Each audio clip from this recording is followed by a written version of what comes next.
Hello, friends. This is Kalina from Eat, Read, Sleep, and this is our drinks and discussion segment with my lovely co-host. Tapas, how's it going, guys? Long time? Long time, yes. Yes. We've cut down our segments in the past couple of months, focusing on some other fun, excitement projects that we have that we're so excited to share with you guys in 2023. Yes. But for drinks and discussion, we've got something really fun. We are closing up the year with one of Tapas's favorite author, Ryan Yes. Holiday, with Discipline is Destiny. And to accompany this book, we have Game of Thrones. So in honor of House of Dragon that just finished off, if you guys haven't Yes. watched it, definitely watch so it. good. We have the Night's Watch Scotch from Oban. So Fancy. yes. So how does that go with our discipline? We usually try to pair our drinks with our discussion. So this is all about discipline and destiny. What you got? So, when I think of Scotch and whiskey, I always kind of feel like, it's like this professional, stern kind of mindset you have to be in. Yeah, I can And, see and I that. kind of felt like the book kind of had that. So, like Ryan Holiday is telling us, like, we need to be more disciplined. We need to do this differently. So, I just kind of feel like drinking a bottle of Scotch and then kind of Be like contemplating. a Night's Watch. Yes. Be a nice watch. There you go. And discipline. So making sure you're paying attention of the White Walkers. Yes, yes. Discipline is Destiny is Ryan Holiday's newest book that came out in September, I believe. And if you guys have not seen, we also did Courage is Calling a few segments back. And if you did, you would know that T and I had a nice battle it out because Yes. as much as I absolutely love Ryan Holiday, the concept of stoicism and everything that Ryan has to say, his books are a bit hard for me to read. Whereas I, on the other hand, love his books, and they were just my cup of tea. So yes, because T likes to read checklists. yes, yes, I do. I like to be just told what I need to do. Like, just get straight don't to waste the my meat exactly. Don't waste my time with like fancy literature Exactly. and big words, things like that. Yeah. Here's an example. Here's what we do differently. Let's move on. I actually like all the fancy stuff. I I like the verbiage. I like the literacy of it. And so when it's just like a straightforward like checklist like this, it's so hard for me to read through. Yes. These books are not long at all by Right. any means. And not only that, not only is it not long, it's small. Like A tiny book. your hand. See? Like it's It really fits in my entire hand. Oh yeah, and I did the whole Yeah. thing with Yeah. with this book. It's a short read, but Mhm. these books take me so long to read.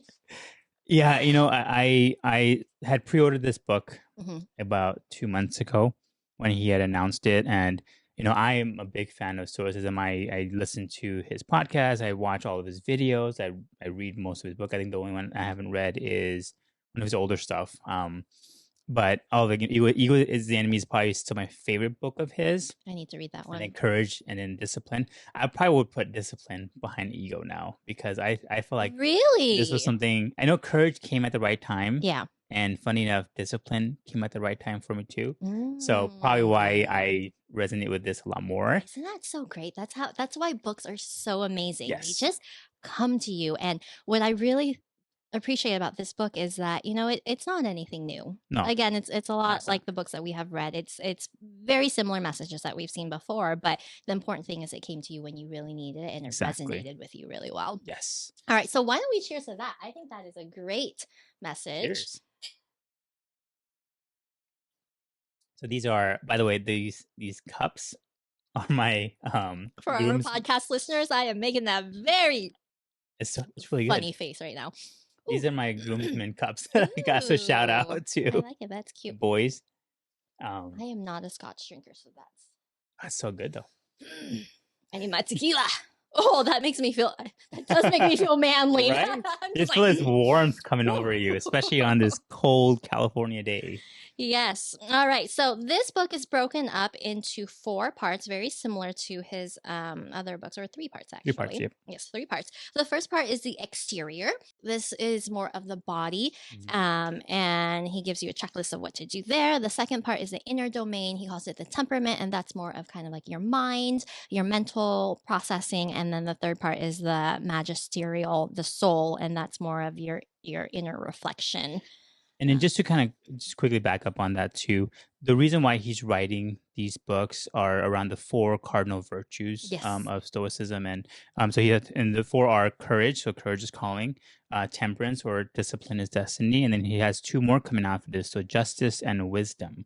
So that's why he kind of is laying it out this way for us to kind of give us the four cardinal virtues to kind of go into. But again, this book has the temperance, aka discipline. Real quick, if you guys have not read this book, check out our summary. We did something totally different this time, and we hope you enjoyed it because we had a great time filming it. It's really fun. It's our shortest one, so it'll take a quick 8 minutes of your life, probably even 7 minutes. And you'll get the gist of this book and a little bit of Eat, Read, Sleep, and Colleen and Tapas flair. So check that out before you continue with this discussion so that you can kind of get a basis before we get into this.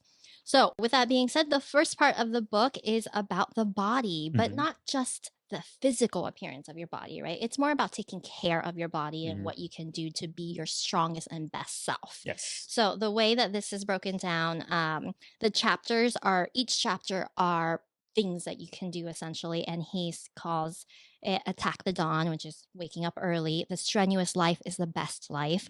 Quit being a slave. Avoid the superfluous.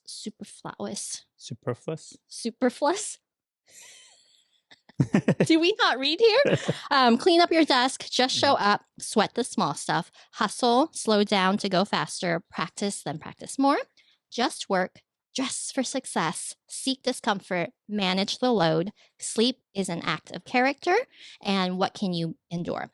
So with those, I think you can really get the gist of what each chapter is about. It's very straightforward. And then within each chapter, he goes in examples and stories of how to do all of these things. Yes. So when we're talking about the body and your exterior and taking care of this, if you had to pick a couple from here, maybe let's say one or two, what do you think was really important for you? So first one for me was the first chapter, which is ruling over the body. Okay. So in this chapter, he kind of talks about Lou Gehrig, who holds the MLB record for most games played. I think Cal Ripken Jr. beat him after that, but he's just somebody who is a legend, obviously in the baseball community, and one of the greatest hitters of all time. He was really impactful because at that time, baseball was still kind of new, relatively new, and in order to play that many games nonstop was brutal. But he kept it. He kept going, and then the main reason was that like thousands, right? Thousands of books, like over 3,000 games straight played, no misses whatsoever. The only time he did end up having to stop playing or have a consecutive start was because his own body had at that point had kind of given up, and he can tell that it was giving up on him. So he actually asked the coach, like, "Hey, do you mind if I go ahead and not play this game?" What I think was very inspirational about that was because it wasn't really for him that he stopped. He knew that he could have kept going, but if he did, it would have been a detriment to his teammates. Exactly. And so he said, for the better of the team and for other people, I'm going to take a step back. Yes. So I thought that was very inspirational. Yeah, exactly. So, and obviously in order to play that many games straight, you have to have a body that's going to be able to sustain it. So initially he said he took care of his body. He's very intentional with everything he does, his diet, everything. Right. Versus after a while, once you take care of your body, once you have that discipline, the body kind of takes care of you. So he said he never after so many years, he ended up not having to focus so much on trying to be healthy and trying to take care of his body. It was already a part of him. It was his routine. Versus his teammate Babe Ruth, who would literally eat pizzas, he would eat beers, and Babe Ruth is a legend, stay up late. But he could have been even greater if he had actually taken care of his body. Yeah. Whereas Lou Gehrig was very intentional about it initially, and then as he had that discipline, it just kind of continues his entire career. Yeah. So. Ruling over your body to me feels like mind over matter. Yes. Almost, because the example of Lou Gehrig was there was one part where he said he was playing for a while with broken, like there was at one point where they probably assumed that he had broken probably like almost every bone in his body throughout his time playing, but he just played through it all because he saw through the pain, and he never even complained. He never told anyone that he was aching, and so that's ruling over your body in terms of just mind over matter. Like you said, focus on what's really important and don't let your body dictate you own your body. Right. And I think what I've applied to this in my day to day is really being intentional with. I'm trying to continuously. I'm on this weight loss journey, and I feel like it's something that's been inconsistent. But as I'm reading the book, and I started to have these specific disciplines I want to instill in myself, Mhm. I knew that I needed to actually be much more mindful and intentional. Yeah. Like Lou Gehrig was, right? It's like he wouldn't go out to party. He would eat very, very clean and healthy, and that's just your body saying, hey, you need to nourish me, Mhm. otherwise it can really get away from you. And I forget what the saying was. What was, if you don't take care of your body now, you will take care of your illness later. Mm, So like that was something that powerful. really like kind of resonated with me a lot, and I think that's what I needed to hear. Yeah. And luckily enough for me, it's the first chapter. Going into that, I think it ties into that is sweat the small stuff. Mm-hmm. So think about the details and the little stuff. And I I think what I have learned a lot since we have both quit our jobs is that the small stuff is what's really important, the Mm-hmm. details and the little things. And when you say ruling over your body is really important, for me, that's sweating the small stuff because I never ever really care about taking care of my body first. I have to Mm-hmm. take care of other people. I have to take care of everything at work, big projects and whatnot. But Mm-hmm. sweating the small stuff, looking at the little things that build up and the foundation of what's really important is so much more valuable putting it there. Because I think when you say, oh, spend your time on ruling over your body, owning your body and putting energy into being healthy, I think there's unfortunately a large subset of people who don't do that because they don't think it's important. Right.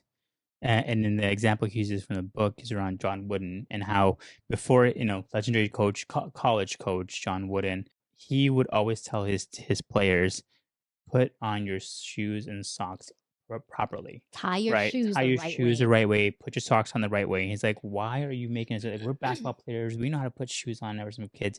He said most of the injuries that happen within an athlete's life is because they did not tie their shoes and they did not put socks on properly. So he's like, again, sweat the small stuff. Yes. Do the right thing. Yeah. Take your time. Make sure you tie your shoes properly, because I do not want to lose you because you sprained your ankle because your shoes were not properly laced up. Yep. So What's the point in playing the game? yes, that was a really good example in my Yeah. mind. Another part of the part one that I liked was slow down to go faster. Okay. I know for me, my mind runs 1,000 miles an hour, and it's even more prevalent when I'm talking, because my Is mind it is really? yeah. I feel like you're so calm and stoic and like you're just chill. Well, I much what I think what I say is much more different versus what I'm actually thinking in my Okay. mind, because I'm always constantly thinking of, when I'm talking to somebody, what do I need to say next? What is an argument I can pull to counterbalance whatever it is? And so my mind is always just racing, or I have specific goals that I want to get to. I want to get to this many subscribers. I want to do this really fast. I can definitely do this. Yeah. And I just feel like I end up be a jack of all trades, master of none. Yeah. That's what it turns into for me. Like some of the stuff that I, even earlier when we were doing Eat, Read, Sleep and some of our videos, I was just like, damn, if I had just spent a little bit more time on that video, right? If I had told myself, hey, slow We down. could have gone Yeah, we viral. could have done Just this kidding. differently. This could have this. And so now and I think that's why we have kind of slowed down on Mhm. our releases, because I just say, hey, let me perfect this, what I'm getting Yeah. out, because I before I throw it out there, I don't want it to just be something that I just throw out just because it Yeah. needs to be out there.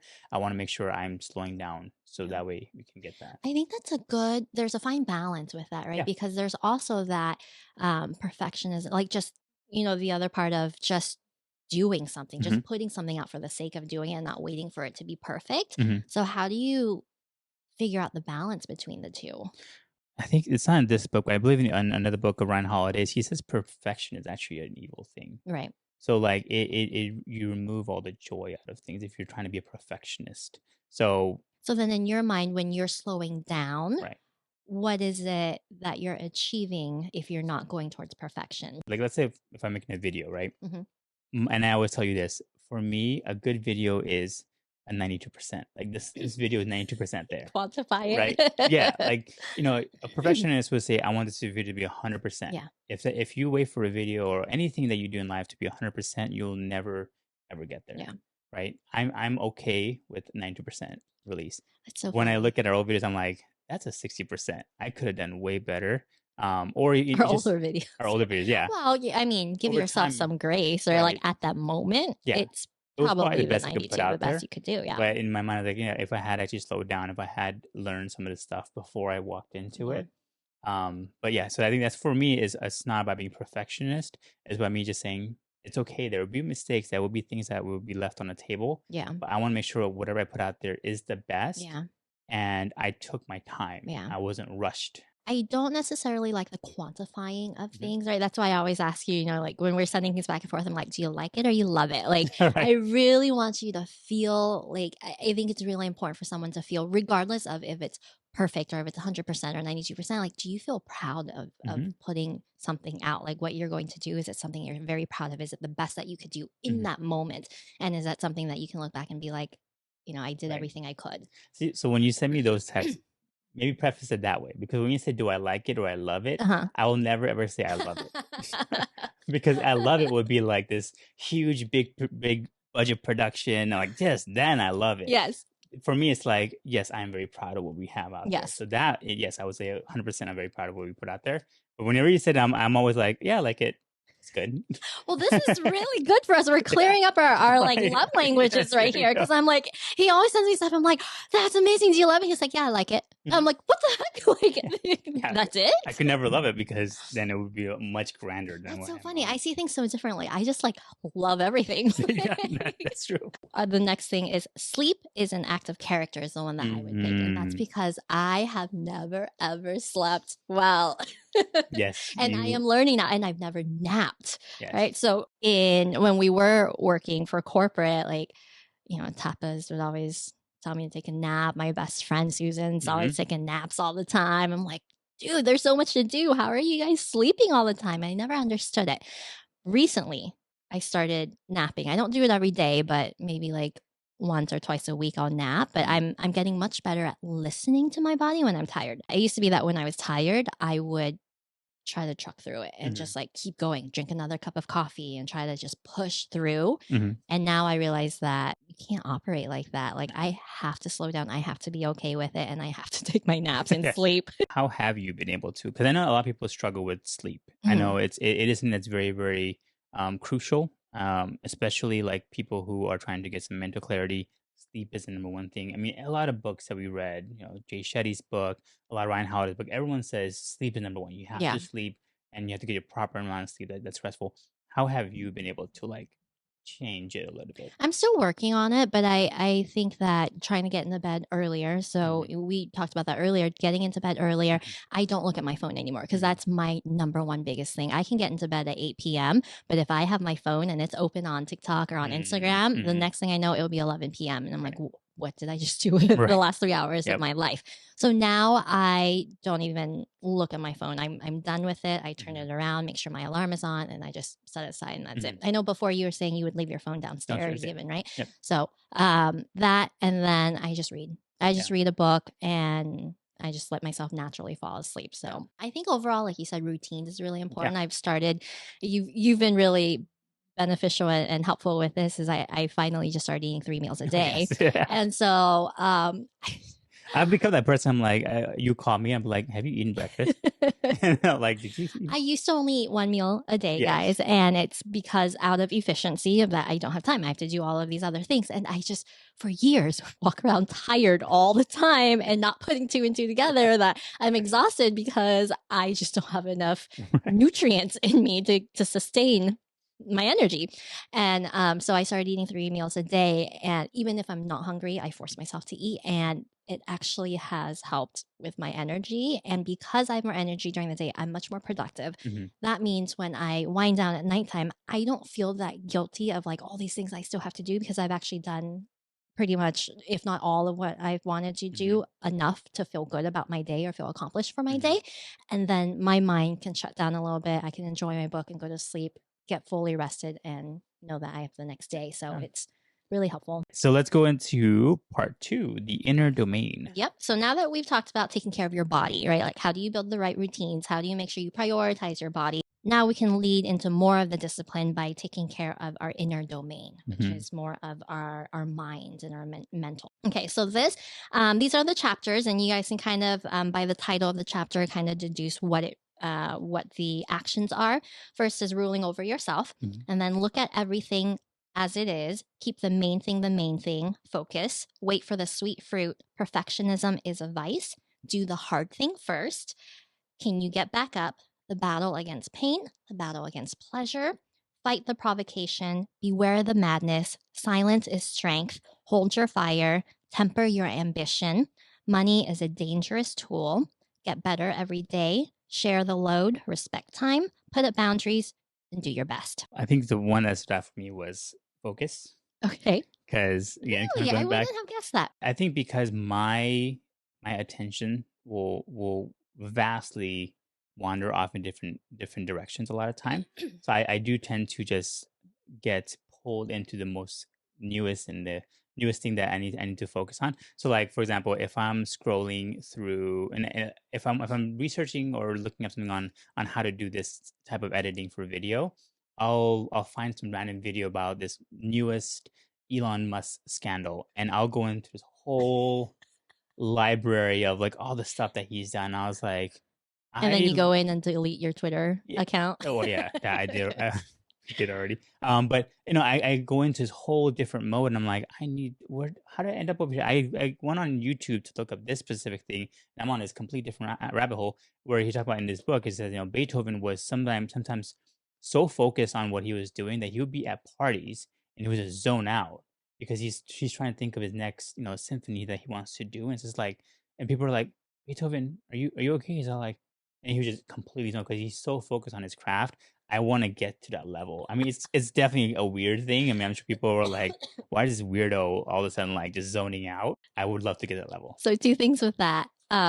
With Beethoven, he did that so often that people got so used to it. So it got to the point where at the end of his life, when he started mentally deteriorating and people were talking to him and he was losing his hearing, people didn't realize that he was actually declining in his health and mental status. They just thought he was so focused and ignoring him like he's been his whole entire life, which is funny. And the other thing that I was just thinking of is, you guys, please, you gotta watch our summary because we do this focusing skit of Tapas, and like I could not stop laughing while we were doing this. It was like the funniest thing to see Tapas so focused on something. So check that out. You'll get a good chuckle for sure. For me, the one thing on here that I feel like I really need to work on, and I have been really actively trying, is silence is strength. So just keeping your damn mouth shut and not saying anything. Like for me, how to relate and connect with someone is to also share a story that is the same that someone has just told me. So if someone says, "Oh, I just did something," I'll just cut in with like, "Oh, I did the same thing," right? And it's being a joy thief of stealing someone's story, but my intention is to connect with them. I just need to shut my mouth and not say anything, right? Like I just and the times that I do it, I feel so good afterwards. And like, I'm so glad I didn't say anything because it's easier to not take something back that you didn't say. So exactly. I really like that. This kind of goes back into 40 Laws of Power, right? Where he says, you know, what was the law? I forget. Where it pretty much silence is power too. Like you want to make sure that, saying less than necessary. And I feel like I'm pretty good really at that. Good with that. Yeah. Just because I've become this person that can really like, I people watch and I try to look at mannerisms of people to get to understand them more, where they're coming from. And so that's why I just feel like it's better to just be silent and just let them speak, because then a lot of times they kind of talk themselves into their own ideals. So I never had to say anything, right? And I know a lot of people also use silence as a way of avoiding the awkwardness. So if there's a quiet time in a call, or let's say you're hanging out with a buddy and it's super quiet, you'll just say like, "Oh, what's this about?" You know, sometimes it's necessary to just be in that moment where you're with somebody and you're just super quiet and it just feels right, because that's what you guys probably just need. You need somebody there with you, but you don't need to just be constantly talking to somebody. My sister hates awkward silences. It's really funny. So sometimes I'll just mess with her, like the family will just mess with her, and purposely we don't say anything. And she just sits there and she's like, "So, yeah, so guys," we're just like, poor thing. So funny. But you guys, this book is really, I shared it's hard for me to read, but for those viewing, like there's nothing that I highlighted in this book because from other books that I've read, I highlight everything. So nothing in here that I've highlighted except for this one sentence in Silence is Strength. And it's, quote, an expert on speaking also knows when not to do so. And I just felt that like, yeah, you just need to just not speak as much anymore. Just observe. 2 ears, 1 mouth for a reason, right? That's what you always say. Yes, okay. That's true. So what about you? So the next one for me is, can you get back up? So this one, this chapter was really good because one thing I tend to do a lot of times is I can have a losing mentality. So what I mean by that is, if I don't know something, I'll just tell myself, you'll never know it. Or if I don't know how to do it, right? And this happens a lot because when you and I work together, right? You're like, and we're putting a video out. You're like, Tapas, can you do this? I want this, and I was just like, I don't know how to do that. No, it's not gonna happen. And in my mind, I'm like, yeah, because I don't know how to do it, and that's my losing mentality that I have, because I just assume that I'm never gonna ever be able to understand and learn, or even get back up after I lose. And that happens a lot frequently with me. One quote from this that I loved was, losing is not always up to us, but being a loser is, being a quitter is. So I think that is super important, because he's right. Losing will always happen. Yeah. But if you have the mentality of a person that is just saying, okay, yes, I'm just going to quit because it's not what I need to do, or I'm just a loser because I don't know how to do it. Yeah. Then that's what you're going to do. I think this is why our relationship works really well, because you're very much on that side of the spectrum, and I'm way over here where I'm like, yeah, we can do like 700 million things, and we're going to do it all like this. And if you like come to the table, I'm like, yeah, A, B, C, D, E, F, G, all of this stuff. And you're just looking at me like, the F is wrong with you. Hell no, can we not do that? So you kind of bring me down a little bit to more reality, where I'm just like in this dream of like, everything is possible. Yep. And then, vice versa, where I'm like, no, we can. Let's learn and figure out how to do it. And so helping each other out that way. The battle against pleasure. Okay. Okay. Because the one thing in here, let me get to that page, that I actually never thought about is that pleasure for me was always thinking and doing, what feels good to you, what you like to do, what you want to do. But what he reminded me in here is that with pleasure always comes a cost. So what is it going to cost you to endure this pleasure? And I've never really looked at it that way. I only looked at the good part of it. I think one of the examples he gives is around JFK, about how he was notorious for being a drunk and addicted to alcohol. And I think he could never really grasp it, and he struggled with it a lot. But I think as he became the president, he realized that he needed to be somebody of great wisdom and great focus, and he had to give up that pleasure, because otherwise, how are you gonna make those difficult decisions? Well, one of the quotes I like here is, the body is stupid, you have to understand, and our temperament has to save it from itself. The quote in here that I highlighted was, don't just think about what a certain pleasure will give you, think about what it will take out of you. And you brought up the idea of drinking. Like, you and I, at one point in our careers, we were drinking heavily, right? Like, to be very frank, we were drinking every day because we felt depressed. We were unhappy. We had no other control of anything else in our lives. And we were drinking because it made us feel good. Yeah. And it was the only way to kind of escape. And now I look at where we're at now, and yes, we drink for the show, but honestly, you guys, we only drink for this show, and it's only just a couple of sips. Like, we don't drink alcohol anymore. No. And it's interesting because it's like that TED Talk that I was just telling you about this past Monday, that your body and your mind, your environment always trumps your intent. And so if you take away your surroundings, so you say sugar, if you take away sugar in your life, after 3 days, your body will just like get acclimated to it. Your body, like you said, is dumb. Like, it doesn't know any better. It just knows what it knows. And whether you feed it sugar or whether you feed it something healthy, greens, it will take whatever you give it. It just adjusts accordingly. And so I think for me, that term pleasure has always kind of been something that I could not control, but it's only out of habit that we do it.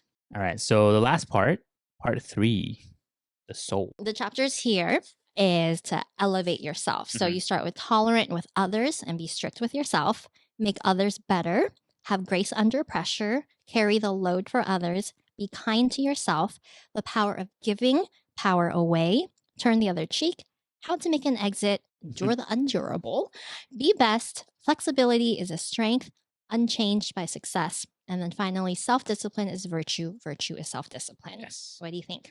Tolerant with others, strict with yourself. Yep. And that's something that I have really taken to heart. So what this means is tolerant with others means that you have to be humble. You have to be forgiving of other people. You have to give them the credit that they're trying their best. Yeah. And understand. Be a kinder human. Yeah. It's not just putting up with BS Right, and bullshit. right, Yeah. exactly. It's just someone who's very, very humble and understanding of the situation that other people are in. But then strict with yourself is that discipline. So you yourself have to be very strict. You have to be um, very much involved in your day to day. You have to be very mindful of everything you're doing, and you have to have discipline in everything you do. So I think this quote, like, is something that I wish I could have as my background for all time, because I tend to be I feel like I am very tolerant with others, but I also am very tolerant with myself, and I need to be more strict. Okay. Because I'll let's say I'm feeling not so great that day, I'll eat, like, I don't know, some candy bar. Like, yes, so it was a really bad day, or I'll drink something, and I'm like, yes, and it was a really rough day. I need to have this drink. But if I'm strict with myself and saying, hey, we need to find other ways to resolve the issue mentally and not just indulge in pleasures, right? Then I can be much more strict with myself and Yeah. not be so tolerant with myself. Yeah. So I think that's a good outlook in life in general for creating strong relationships with people around you as well, because not a lot of people are like that. And so if you can accept people for who they are, how they are, I think that helps them it leads into one of the other chapters, help them be better themselves too. Going back to this chapter, one of the things that might stand out to people when they're reading the book is when it says, "Tom with others, strict with yourself." But he also has another section which is, "Be kind to yourself." So when he means strict with yourself, means that you have to be more disciplined, more intentional. Standards, Right? rules. And being kind means that you have to be forgiving of, like, and say, hey, I tried my best in that situation. It's the best I could do. It's not just straightforward, like, I need to, move on. So what was your favorite part? Grace under pressure. Ooh, okay. So this is something that I have been practicing for a while now. And I think for me, the realization was that when I was under pressure, it was almost like a validation thing where it was like I felt important. So it's a subconscious thought. Like I never was like, oh, I'm important, I'm doing all these things. But I think subconsciously I felt validated because I had all these important things that I had to do that I was responsible for. And like under pressure, I would just, I get all frustrated and upset and I do all these things and just not be the leader or the in control person that I wanted to be. And so I've been over the past year trying to be a little more calm in situations, take a step back, look at the bigger picture, really think through like what is the actual consequence of this, and having a full understanding of it's really not that big of a deal. And that's really kind of helped me mentally be in control of everything, but also just be calmer, and then that sets the pace for those around me as well. The one quote in here that I really liked is he says, "It does not matter what you bear; it matters how you bear it." And this is from Seneca, right? And for me, that really just feels like, look, everyone in the world has stuff. Like we bear stuff. We all have pressures, whether it be small things or big things. It doesn't matter. It's how you conduct yourself and how you handle it and how you come off and be in control of the situation. Yeah, and I think if you are constantly stressed under pressure, I think a lot of times that, especially in the corporate culture, that can carry on to the rest of your colleagues or even people that work for you. Yeah. I think it heightens their sense of, like, of worriness about whatever is going on. Yeah. Versus if you're somebody who's just super calm, like, hey guys, we're gonna figure this out. This is what we're gonna do differently and all that kind of stuff. You can just feel that whole energy elevate and yourself, because you're going to be able to think clearly. Yep. And then your team will also say, hey, you know what? No matter what it is, we're going to feel good about it. Exactly. And I think what's really helped me with that was I believe it was either Stephen Covey's book or James Clear, of how do you pause before you respond, right? And that taking that quick moment to just realize, like, is this worth blowing up over or reacting? It really isn't. And I think a lot of that has to do with being, at least I think for us, being removed from our work environment. But then I had this whole home environment with my kids, and I learned that if you react and respond very quickly with your kids, it is not good, Yeah. right? Yep. It's worse than being in a working environment. So I had to really quickly, as I was spending more time with my kids, I had to really quickly realize that, like, hey, when you parent and if you're responsible for helping raising our kids, I have to learn how to respond to them better and have grace under pressure when things happen. So if George knocks over a glass of milk, right? Yeah. I think a normal, quick reaction would be like, oh my gosh, what happened? Or like be upset or whatever. Now it's just like, oh, Yeah. are you okay? Do you need me to help you clean it Mhm. up and make it not a big thing? My last part in this one I liked is unchanged by success. Okay. This one I liked a lot because he does kind of go into the story of Angela Merkel, the is the prime minister of Germany, and she's this incredible person who has gone through significant adversity ever since she's taken over. Right, she's had all these policy changes. She had to pretty much revive Germany to where it is today. When you come into power, especially somebody like her, there is always going to be this like bravado that might come with it. Right, Okay. I'm this hotshot. I'm the president. I'm the prime minister of a country, and you can kind of begin to create an ego about yourself. But one thing she always kind of reminds herself is that she is a pastor's daughter, and that is something that she will always remember. So Hmm. like none of this, all the other stuff, all the praise that she's getting, she tells herself, end of the day, I'm the pastor's daughter.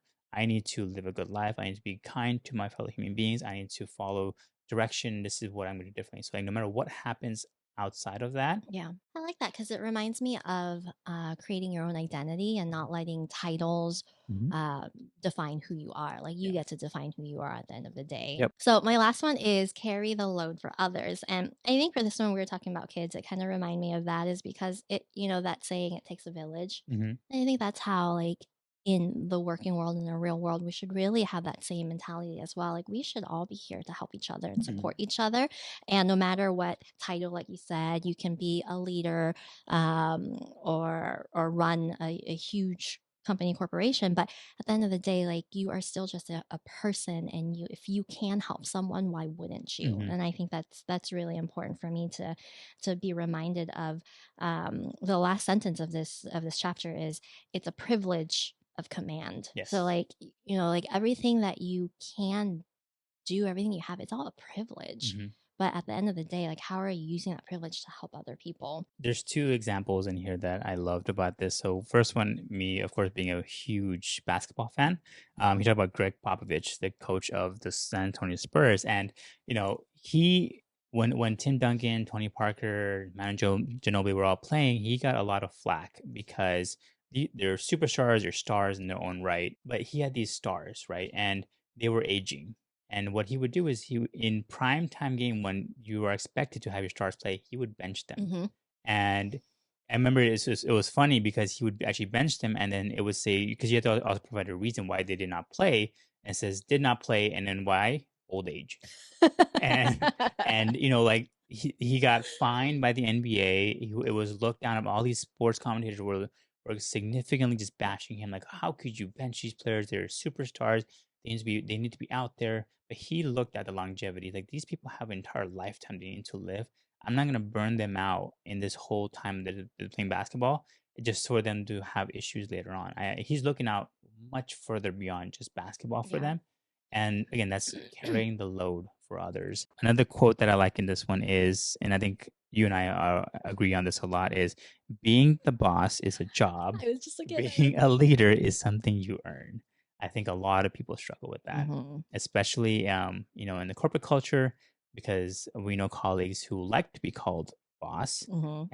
and whereas Like they literally were made to be called boss. Like yes, address me as boss. yes, I remember when I took over my old team, they all call me boss, and I had to literally say like, Don't. "Stop calling me boss. I Yeah. am not your boss. Yeah. I hope to be your leader someday, but I'm not your boss." Yeah. Like I despise that word significantly. I think generally the theme of the books that we always love the most are books that you learn how to help yourself, but then Hmm. at the end, how do you turn around and help others Hmm. as well? And I think that's just a theme with us and that Eat Read Sleep. Like, how do we help others? And that's carrying the load. At what Yes. can we do to help other people grow? All right. Well, that's the book. So, lastly, before I ask you, Okay. This is our second Ryan Holiday book. Yeah. What are your thoughts on overall on the book? Overall, it's the same type of read as Courage is Calling. Yes, I think was easier for me to read this time around. Mhm.